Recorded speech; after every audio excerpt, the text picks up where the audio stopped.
I'd like to, with all the respect I have for this nation, speak a little bit about this future that is expecting to this nation. And no doubt that the next administration is going to face enormous challenges. The world is full of conflicts, and I'm not sure how well aware are all the candidates that are running so enthusiastically for the presidency of this nation, aware of the problems they're going to meet worldwide.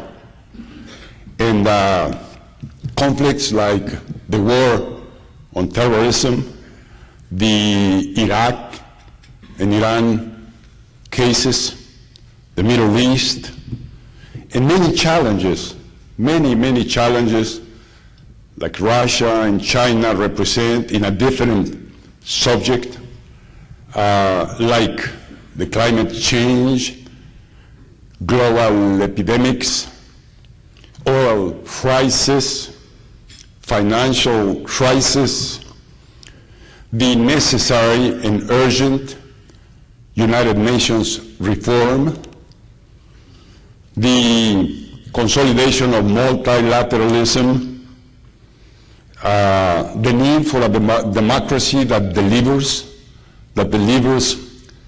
results in the pockets of people, in the better being of families, the combat on poverty and else. Many challenges.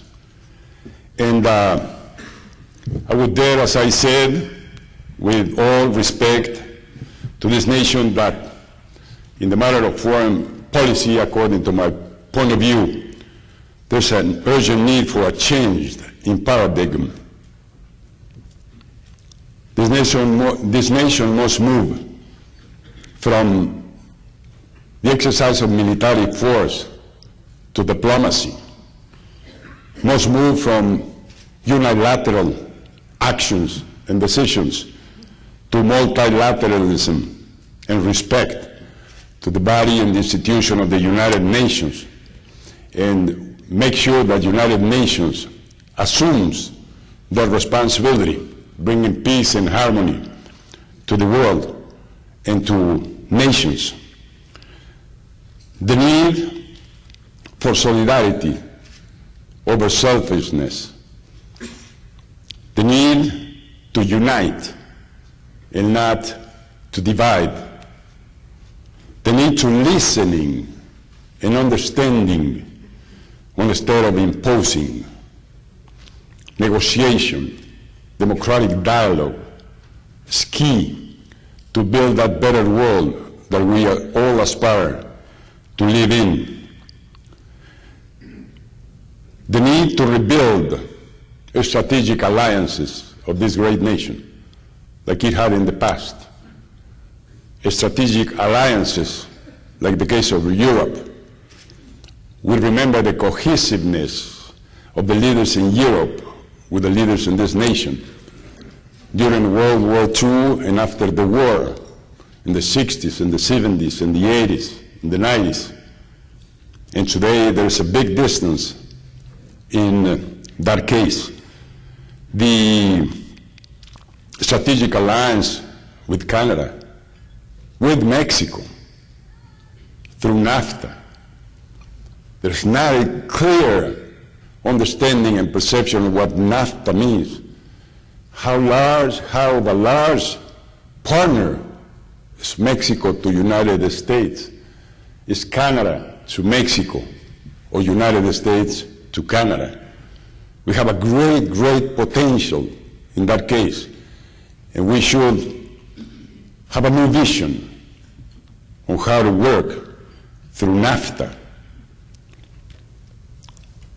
There has to be reinvented the whole concept of foreign aid. It's not giving away the fish, it's the need to teach how to fish. It's the need for infrastructure and investment in underdeveloped nations or poor nations. It's the need to move from foreign aid to a partnership, a real partnership for prosperity, starting with Mexico, with Canada, with Central America, and extending that concept to the rest of the world. The assurance of compliance with a commitment that I witnessed personally from the leaders of the leading nations, that 0.7% obligation that they took freely to contribute to the poor nations of the world, to soften the burden of the debt of those nations, to impose education, health systems, to increase human capital in those nations. The challenge of WTO, the Doha round, years and years of discussions and we don't get anywhere. And it's key for more even and equal opportunities for all nations that we come up with a decision on Doha round. The Kyoto Protocol, so urgent. Every day that passes by, we're getting more closer to crisis, to conflict with our own natural resources. There's a need for a very strong and successful leadership of the United States all over the world. We're missing the leader with great moving ideas like the Marshall Plan, like the Alianza para el Progreso for Latin America. Ideas that changed the world, that changed the future of nations, of families, of people, of individuals. And what about the problems here at home? This problem on the financial system, the mortgages. Thanks God that a great effort is being done to attemper the problem because it's an earthquake in our nations. So we miss that leader, the leader that showed us to open our markets, that in many cases forced us, other nations, to open our markets. And today the leader backs up and is putting barriers of protectionism. When we learn the underdeveloped nations to compete, to be productive, and now that we aspire to sell our products in this huge market, then there's this thinking about protectionism. And when the leaders showed us openness, showed us competitiveness, showed us that walls should be torn down, like President Reagan came to Berlin to shout loud and clear, tear down this wall.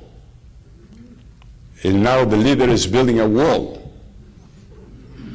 I don't really understand what is the purpose. Who is going to be within the wall and who is going to be out of the wall? And this confusion that I perceive,